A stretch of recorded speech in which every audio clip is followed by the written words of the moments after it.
Nobody would choose to put their worst thing about their life on TV if they didn't have to. Yeah. They let us come in because they're going to lose their children the next day. They're going to lose their home the day. They're going to lose their pets. They're going to lose something. I mean, we're their last resort.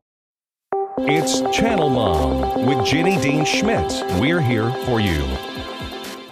Hey, we're back with the guys from Hoarders. Matt Paxton, of course, you've seen on television with the show Hoarders on A&E, and Joe Steffens is proud to be partnering with him through ServiceMaster. They look, sometimes I plug people, and I think you might think I overplug people, but these guys are doing good work, and I would suggest that they're doing God's work. They're going, kind of like Mother Teresa did, to the dirtiest of the dirty and loving them despite their dirt. Have you ever had one that you thought, I don't know how I'm going to do this? Yeah, in my head every week. It's not really appropriate, to be honest. I mean, there's some pretty aggressive stuff, and I had 300 cats in a house one time where, and just so you know, the multiplier 300 cats. And if you see 300 live cats, that means there's probably about 600 dead cats in the house. There were 300 live cats? Live cats. The first 100 will walk up to you. The next 100 will fight you. The Really? next 100 will hide forever.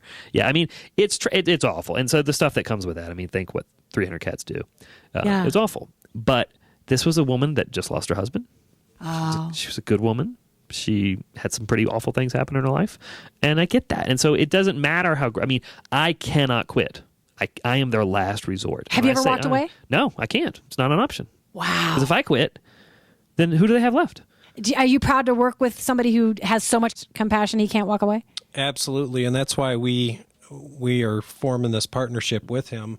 We have the same views, and we want to help people, and we want to be the masters of service in this market. Yeah, one reason my biggest issue, I get, now being on TV, I get thousands of requests every month, families that need help, and they see me as compassionate. They see that I don't worry about the gross stuff.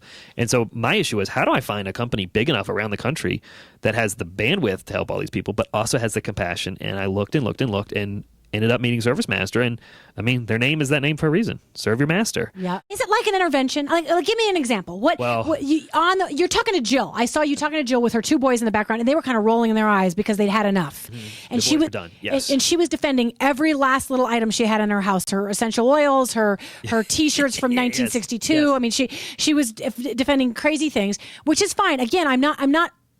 We all have our mental hangups. All are messed up. Yeah, we all have our mental. This happens to be Jill's. So how do you go in when somebody wants to resist you and say, "Oh no, I don't even know you. You don't touch my stuff." Yeah. You have to get to know them. Talk about it. So we spend a lot. That lady had lost control of her life. What people don't know is there was a loss in the family, and is there always? Do you always? There's always a trigger. Something?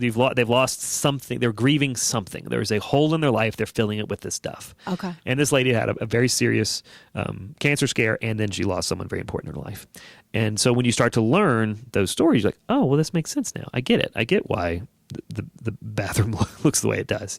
It's tragic. It's very hard stuff. So we try to, first and foremost, we go at it, and everyone else is screaming at her, yelling at him, saying, "Oh, you're gross, you're disgusting, you're lazy, why won't you do this?" Well, we go the opposite way. We say, "You're awesome. I think you're beautiful. You're a really cool chick. And I like all this really cool stuff about you. Now, you happen to have this issue. Let's get on that. What happened?" And we just talk to them. We call it equalizing. Our whole thing is go in there, treat them with total respect. They've lost control of something, so give them the control back.